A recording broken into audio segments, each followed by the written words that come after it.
We're glad to be back. Tonight on Let It Rip, he was jailed last week, not allowed to hold his controversial protest outside a Dearborn mosque. You are therefore committed to the county jail until you make your bail. But Pastor Terry Jones is back and ready to preach. Let him deliver it and then go home. But while many label the pastor's message as one of hate, some argue the courtroom drama that unfolded in Dearborn last week has only given Terry Jones an even bigger stage.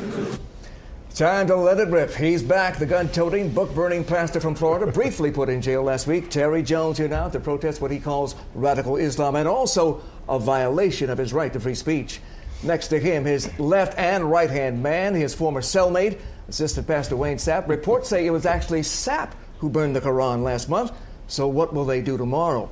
That's what the mayor of Dearborn wants to know. John B. Jack O'Reilly Jr. here to keep the peace and to lay down the law. We're also joined by the police chief of Dearborn, the first Arab American to hold the job, Ron Haddad. Thank you all for being here. By the way, of course, we wouldn't be Let It Rip without my legal defense team, Charlie Langton. He's going to be here in a few minutes. But first of all, Pastor Jones, let me confess to you, we had a lot of reservations about having you back here tonight, not only because you fired a gun in the parking lot, but also because we didn't want to be seen as promoting what you preach. But by the same time, what happened to you last week raises a fundamental question of freedom of speech.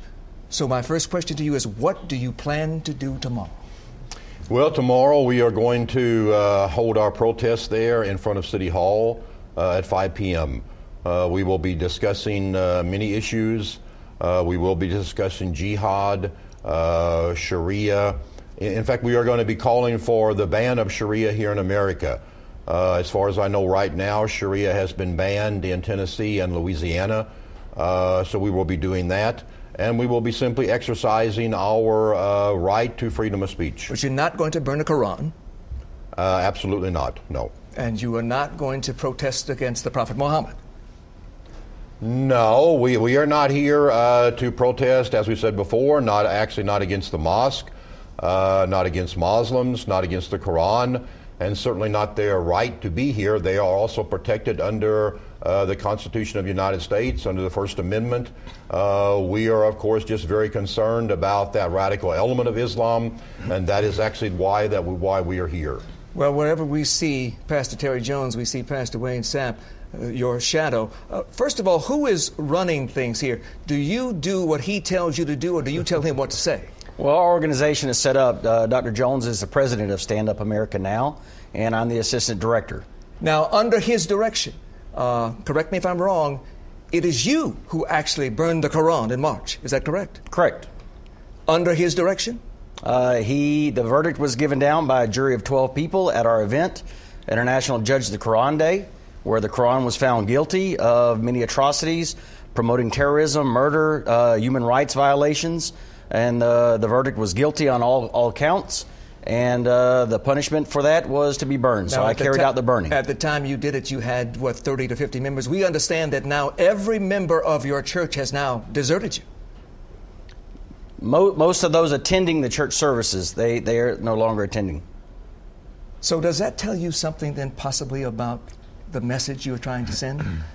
Oh, I don't think so. If anything, it could be positive.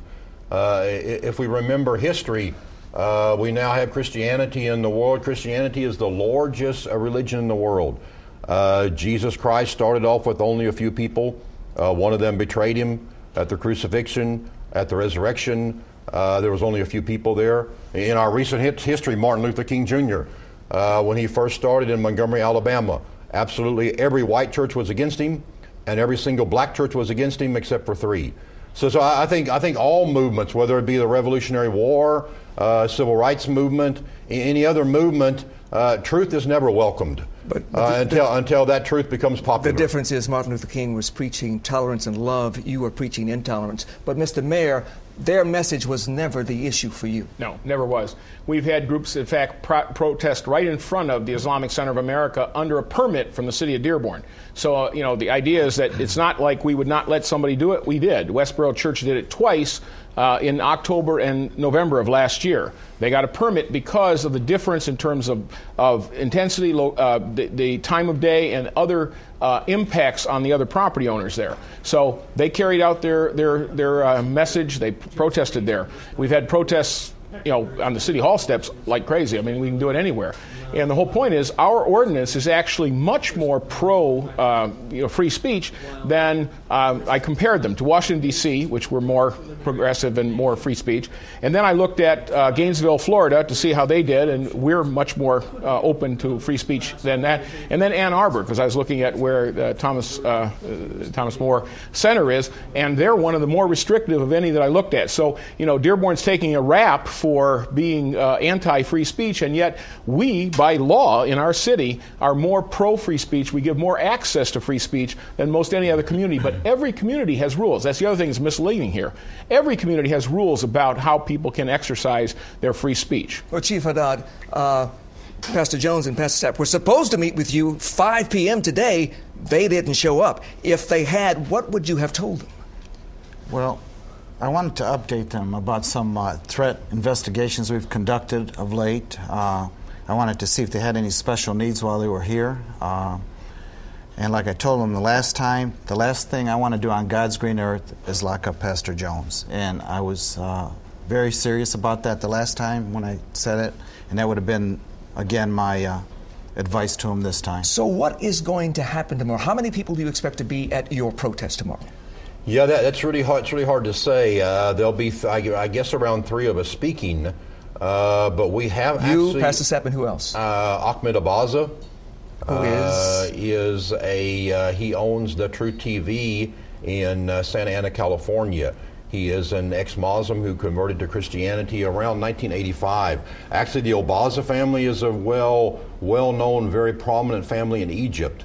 After much persecution and actual torture from his own family, he escaped Egypt and finally made his way to Canada and then to the United States. So you'll have three speakers, but in terms of followers, you don't know if you're going to have anybody. Well, the way it looks right now, I mean, of course, we don't know for sure, but actually, we have gained a tremendous amount of support. We have a caravan coming up from Florida with people. We've heard from people from New York who are coming. I know there's been local radio stations here encouraging people to come out. It's, of course, very hard to tell how many people, but I think it's a good possibility we will have quite a large number. Well, already we have this response. Members of the Arab American community are certainly not happy about your visit, Pastor Jones, but they still respect your right to speak.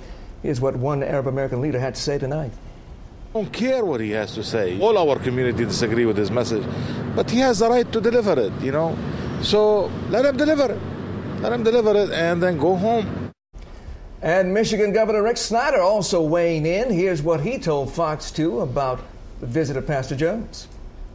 I hope he just finds a different state to do his activities in, because it doesn't really help create an environment of people working together. Because free speech is important, but also creating an environment where we respect one another and we move forward together in a positive way, which we typically do in our state, would be best if we didn't have someone stirring that pot. So, Mr. Mayor, apparently the issue appears to have been diffused. Well, from the perspective, yes. We've always offered, and from the beginning when I communicated by letter to Pastor Jones, we indicated that we have permit-free zones, which don't require any pre-permitting, they don't require any fees or anything. You just come and give voice to your concerns. And that's one of the things we feature that many communities don't have, and that's what we always offered. We had 4 different petitions for the site, actually 5 at one time, one was withdrawn, for the site in front of the mosque. So we had competing entities that were petitioning to use that. And as Pastor Jones just said, there was no way of knowing how many people would actually show up because, again, putting this out on social networking, we can look all around the world. That social networking is a powerful tool. So we had no idea how many people would show up, but it was a limited site, and that was one of our concerns. Well, I'm hearing from some people in the Islamic community in Dearborn that, frankly, they are going to ignore what you have to say. I don't think there would be many crowds tomorrow, but Chief Haddad, there is also concern about outsiders, people coming from outside of Dearborn to this protest tomorrow on the steps of Dearborn City Hall and perhaps inciting some sort of confrontation. Well, that's always a concern. I want to state very clearly we're prepared. We have our mutual aid. We have our tactical plan. And we're prepared for whatever happens tomorrow. And you will have those three factions separated by barricades or officers? Yeah, we're going to do our very best to have counter-protesters or confrontational people separated. And we're going to be very proactive, but we're not going to take any mess out there. If there's any violation of the law, we're going to show zero tolerance. And that's for either side? That's all sides. All sides. All right, much more to come here. Still to come on Fox 2. Charlie Langton will join the panel to talk about the law that ultimately landed Pastor Jones in jail. Is it constitutional? Or is it an old, outdated law that violates the First Amendment? And what does the answer mean for your rights? Let it rip. We'll be right back.